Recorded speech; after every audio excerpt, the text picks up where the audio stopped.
Hey everyone, it's Monday, February 17th, 2025, and we've got another big weather update to talk about. A significant storm system is currently making its way out of the U.S., but we're still feeling its effects in a big way. Right now, strong winds are hammering the eastern seaboard. Heavy snow is piling up across the interior Northeast, and this system is pushing straight into Canada. It's been a powerful storm, and as it finally moves out, we're going to get a short-lived break with some calmer and cooler weather. But, of course, we're not out of the woods yet, because, like clockwork, another storm is already lining up, getting ready to hit. We'll get into what's coming next in just a bit. But first, let's take a moment to look back at what we just went through, because the impacts from this storm have been nothing short of devastating. But before we get into the details, hit the subscribe button, like this video, and leave your thoughts in the comments. Thank you for your support. In the Northeast, we've seen an incredible amount of snowfall. Several areas are reporting well over a foot of snow, especially in places like upstate New York, Vermont, New Hampshire, and Maine. The Mid-Atlantic had its fair share of problems, too, with dangerous ice accumulations making roads nearly impossible to travel on. But one of the most intense parts of this storm was the severe weather that we tracked live for 12 hours straight last night. It was a long, intense night as we covered everything from hail to damaging winds across the Tennessee Valley, stretching all the way down into the deep south. There were more than 200 reports of wind damage, especially concentrated in Alabama and parts of Georgia, including the Atlanta metro area.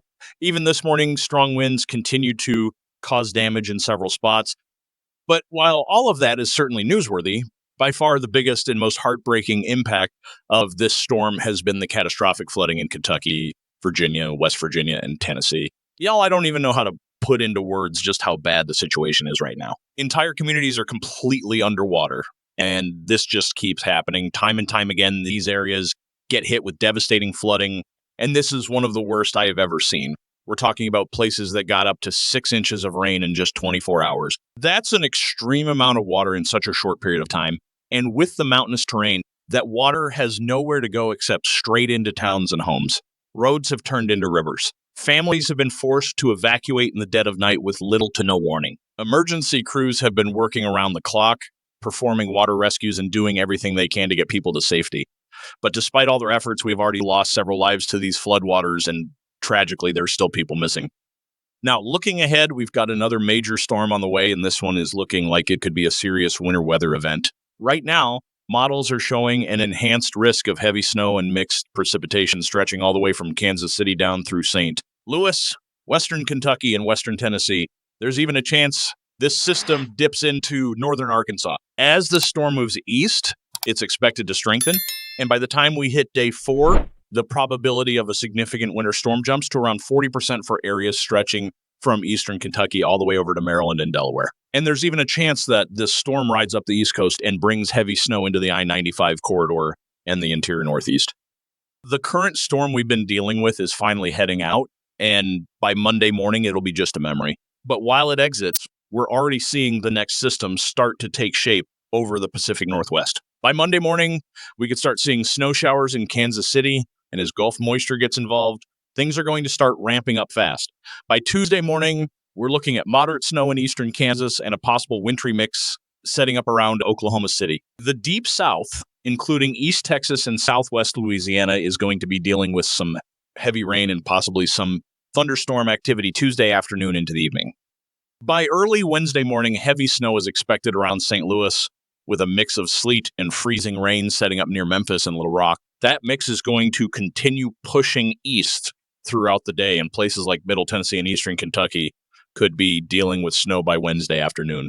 And then we've got to talk about the potential for another major ice storm. The latest models are showing cold air damming setting up along the eastern side of the Appalachians, meaning places in North Carolina and South Carolina could be looking at significant icing by late Wednesday into Thursday.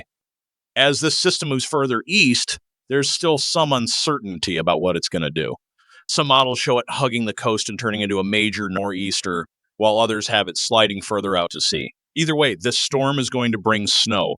It's just a matter of how much and where. We'll keep tracking it as the details get clearer.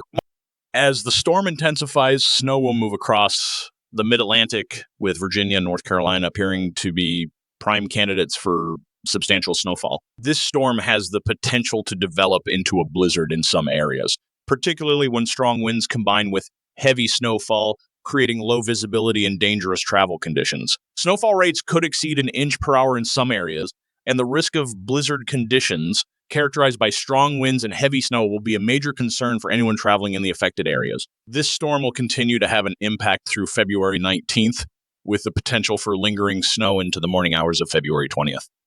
After the storm clears, much colder air will settle in across the U.S., bringing a sharp drop in temperatures and maintaining a persistent cold pattern for the remainder of the month. However, there is a significant temperature shift on the horizon starting around February 24th, which will bring warmer conditions to the East Coast. The period from February 22nd to 24th will see much milder temperatures, although there may be a weak storm system moving through at that time, bringing limited precipitation. These warmer conditions are expected to continue into the beginning of March, though there could be some isolated weather events, including the possibility of another winter storm or even severe weather as we transition into the new month. Looking ahead to the end of February and the start of March, there is potential for severe weather to emerge, as warm, humid conditions will likely clash with cold fronts moving through the region. While it's still too early to forecast the exact timing and location of these events, the possibility of more significant weather, including severe storms or blizzards, is becoming more likely as the month progresses. In terms of precipitation, the East Coast will see a noticeable decline in moisture compared to recent weeks, while the northwest of the country will continue to experience above average precipitation. The northern mountain ranges, such as the Rockies and the Cascades, are expected to receive substantial snowfall, with heavy snowstorms impacting these regions in the coming days. Some of this precipitation may take the form of heavy snow, particularly as we near February 20th, with snow potentially reaching areas like Nebraska, Kansas, Oklahoma, Arkansas, and Missouri. Further east, significant snowfall may occur in states like Virginia and North Carolina, where plowable amounts of snow could accumulate. The GFS model has been consistent with the forecast, showing a similar pattern of heavy snow affecting the mid-Atlantic and southeastern U.S., although it suggests a slightly weaker storm system. The timing and intensity of the storm could still change, but it's clear that both the European and GFS models are converging on a similar outcome with only slight variations in their predictions. Whether the storm shifts further south or north will be crucial in determining how severely the southeastern U.S. will be impacted. Looking further ahead, the weather models indicate a consistent trend toward a warmer outlook for the East Coast starting around February 24th, with temperatures returning to near normal or even above normal levels as March begins. This marks a shift away from the colder air that has dominated the region for much of the month. However, the weather will remain unpredictable, with the potential for more storms and severe weather as we move deeper into March. The interaction between warm and cold air masses could lead to more significant weather events as the month progresses, potentially bringing heavy snow, rain, or even severe thunderstorms in certain areas. As we near the end of February and the beginning of March, it will be important to stay updated on the latest weather forecasts to prepare for any developing storm systems.